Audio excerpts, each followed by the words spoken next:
Olá, meu nome é Viviane Louro, eu vou começar me descrevendo. Então, eu sou uma mulher com pele clara, careca, baixinha, gordinha. Eu tenho uma deficiência, mobilidade reduzida. Eu estou vestindo uma blusa bege, com brincos também bege, e estou de batom vermelho. Eu tenho olhos pretos e eu sou careca, totalmente careca. E atrás de mim tem uma parede branca e um teto marrom. E hoje eu vou falar um pouquinho sobre inclusão, né? A minha formação contempla, eu sou bacharel em piano, com mestrado em educação musical e doutorado em neurociência. E eu trabalhei a vida toda, faz 22 anos que eu trabalho com a questão da educação musical inclusiva. Hoje eu não vou focar na questão da música em si, vou falar da inclusão de um modo mais geral, e depois a gente vai flertar um pouco aí com a neurociência, que é a minha área de atuação, né? Então a primeira parte da aula vai ser sobre definições em relação ao público que a gente está falando, né? Que são as pessoas com deficiência e com transtorno. Então, assim, quem são as pessoas com deficiência, né? Deficiência é um grupo de pessoas que são caracterizadas, né, por alterações físicas, sensoriais ou cognitivas. Então, a gente tem, né, as pessoas com deficiência física, que podem ser pessoas com mobilidade reduzida, que têm dificuldade para andar, que andam de muletas, que usam a cadeira de roda, ou que usam bengalas, né, que tem alguma dificuldade para marcha, né. Dentro do grupo das deficiências físicas, a gente tem muitos tipos, né, a gente tem muitas síndromes e muitos diagnósticos que acometem o corpo de um modo geral, né. Então, a gente tem, por exemplo, muito comum nas escolas, paralisia cerebral, que é aquela criança que teve falta de oxigênio no parto e aí causa uma lesão neurológica, né, e por consequência, tem sequelas quase sempre motoras, e podem ter outras sequelas também, mas as motoras são as mais evidentes, né? Então, a criança pode não andar, ela pode ter os membros rígidos, não conseguir falar, não ter uma boa articulação da fala. Então, isso também estaria dentro da deficiência física, né? Outro grupo também são as pessoas, por exemplo, que nascem sem membros do corpo ou que por algum acidente perdem um braço, perdem uma perna, né? Então, é um outro grupo de pessoas que se encaixa na deficiência física, né? As pessoas que têm distrofias musculares, problemas musculares, em que tem, ou também grupos de pessoas que têm doenças degenerativas, em que vai perdendo movimento. Então, tudo isso engloba a deficiência física, né? Dentro das deficiências sensoriais, a gente tem a deficiência visual, que pode ser a baixa visão, né, que são aquelas pessoas que enxergam um pouco, mas precisam de muito recurso, ou letras ampliadas, ou fundos de outra cor, assim, e que usam óculos, às vezes usam lupas, que tem uma dificuldade visual realmente muito grande, mas enxergam alguma coisa. E as pessoas com deficiência visual total, né, que são as pessoas cegas, que não está errado usar o termo cego, que são aquelas pessoas que não têm visão nenhuma, né.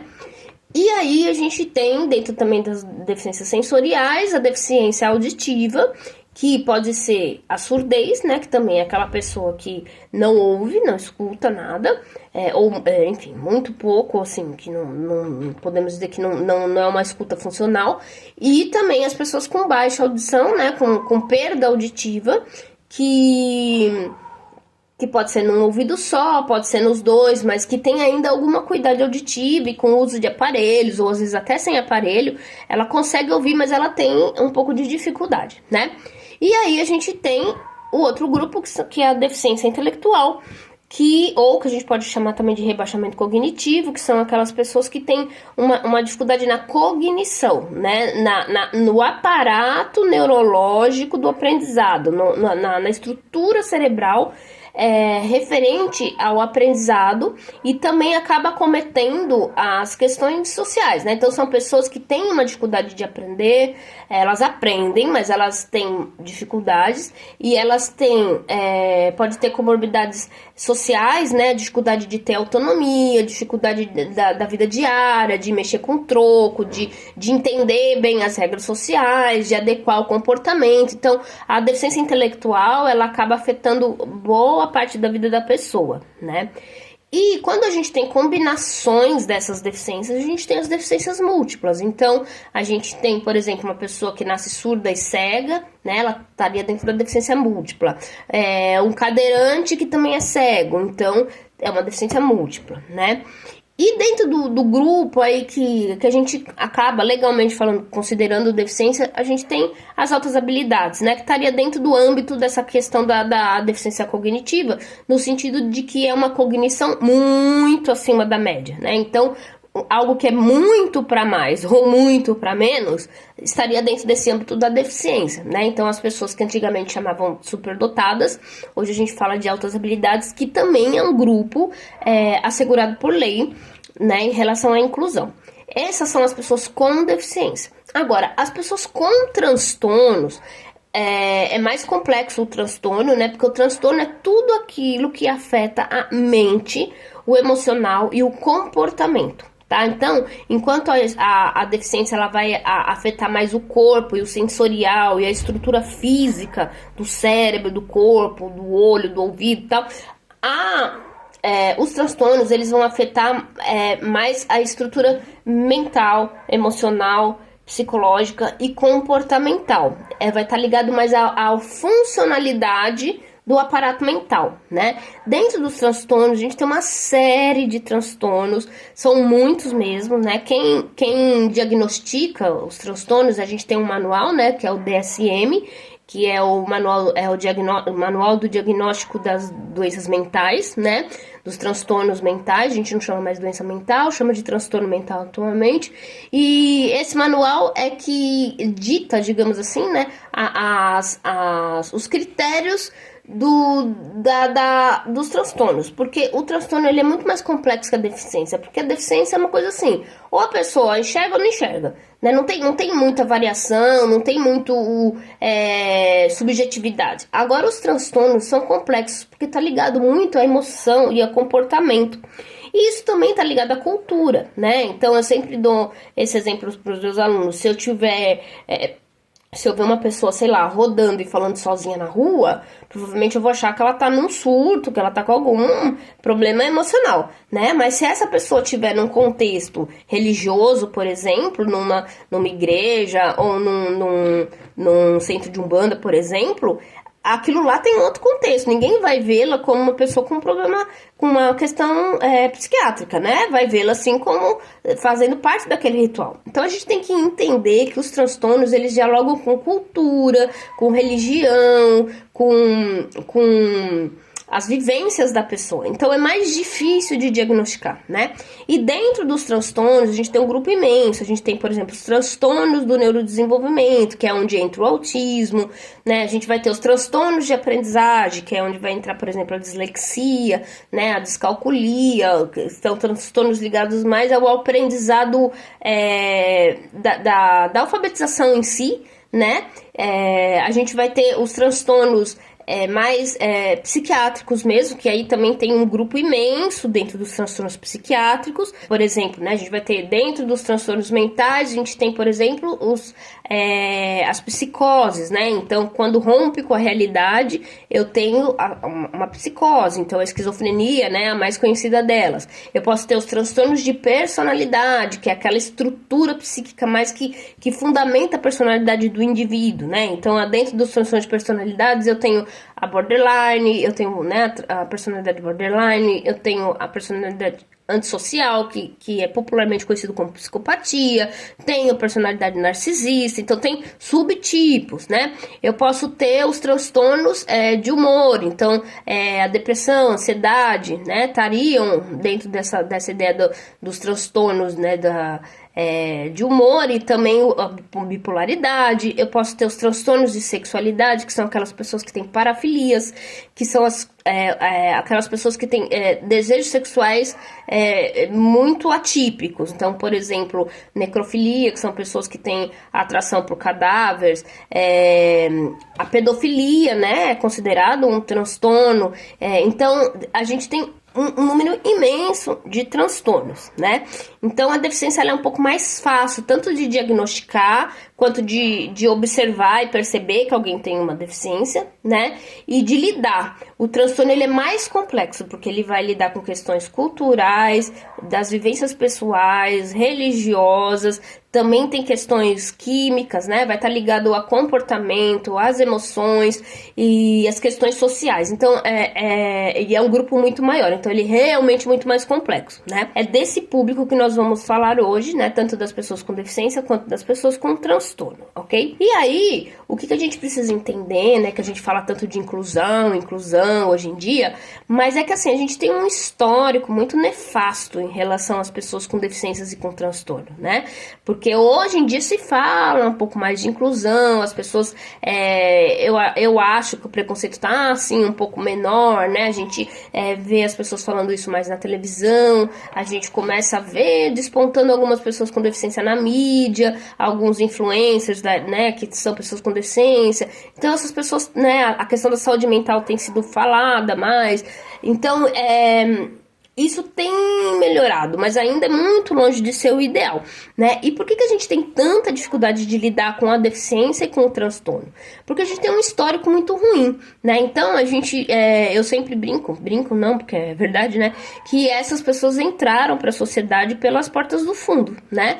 Porque ou eram pessoas que pediam esmolas, bem lá antigamente, né? Inclusive, haviam grupos de pessoas que raptavam crianças com deficiência, ou até mesmo as famílias vendiam as crianças com deficiência para que formassem grupos para pedir esmola. Então, já foi tipo um aliciamento de pessoas com deficiência que iam pedir esmolas. Isso daí aconteceu há muitos anos atrás, né? E a gente herda, enquanto sociedade, isso também, ainda hoje, porque a gente continua vendo pessoas com deficiência pedindo esmola na rua, né? A gente tem aqui uma foto de um rapaz num tipo de um skate pedindo esmola perto do carro, né? A gente vê muito essa questão de deficiência visual, às vezes, e até hoje eu vejo assim, ajude o cego, por favor, e eles com uma latinha fazendo barulho. Isso tem, às vezes, no trem, né? Às vezes na rua. Então, vem dessa herança aí, histórica, né? A gente também tem a ideia da deficiência como algo sobrenatural.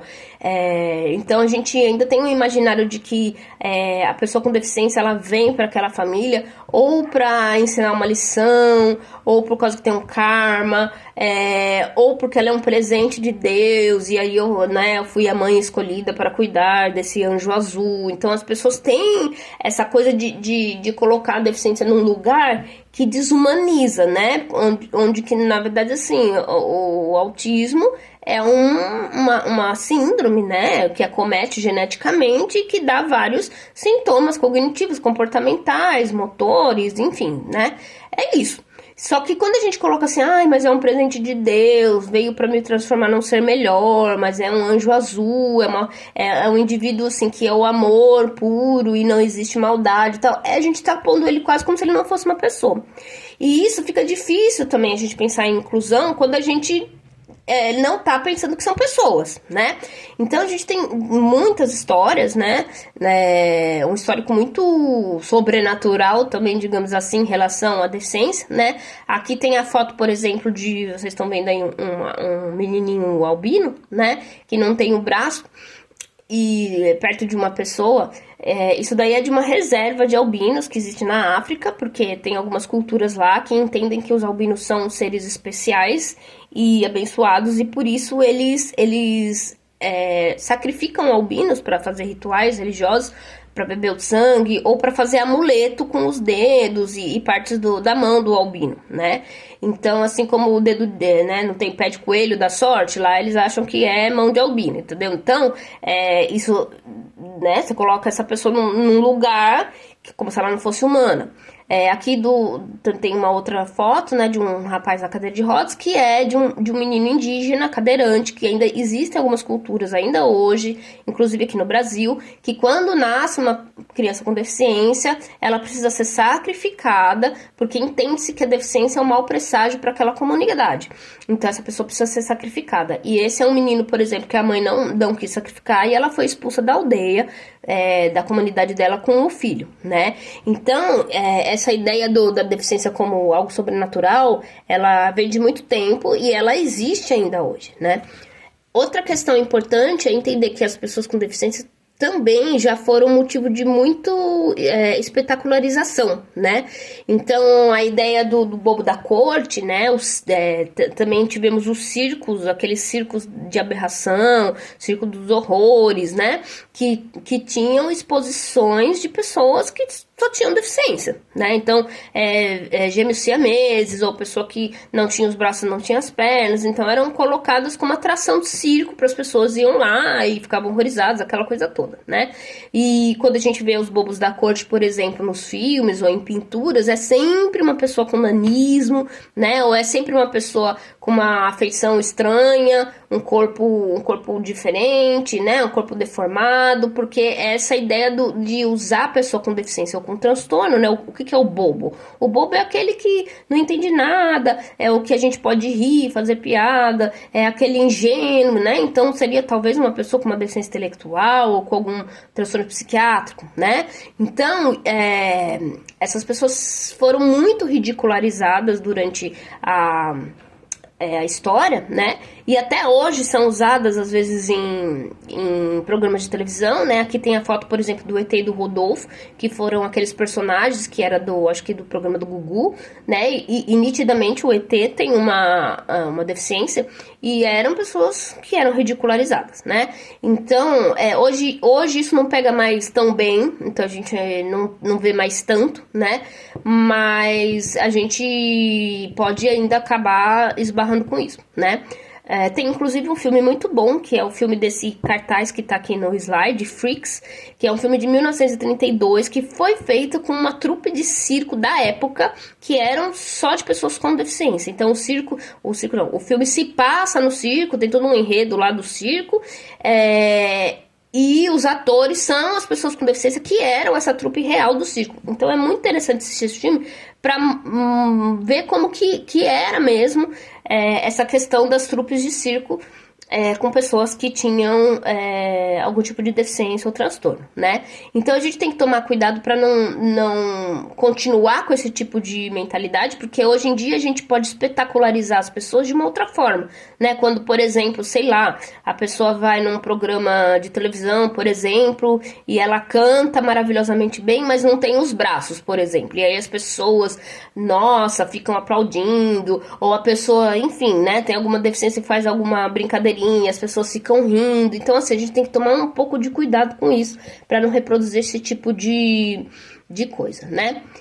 E também a deficiência e o transtorno sempre foram vistos como coisas que a gente tinha que ter medo, né? Ou medo, ou esconder, ou que era perigoso, né? Então, assim, um exemplo muito forte, muito triste da história do Brasil foi o que aconteceu no Hospital Colônia, né, em Barbacena, em Minas Gerais, que de 1933 até 1995 existiu o Hospital Colônia, que era um hospital psiquiátrico, entre muitas aspas, né? Que ele, em princípio, era um hospital psiquiátrico para tratar as pessoas, mas ele acabou virando, na verdade, um campo de extermínio, onde morreram mais de 60 mil pessoas, né? Esse hospital tinha um cemitério próprio, e que o cemitério precisou ser interditado lá na época por causa que começou vazar pro lençol freático da cidade, começou a dar problema de tanta gente que morria diariamente, né?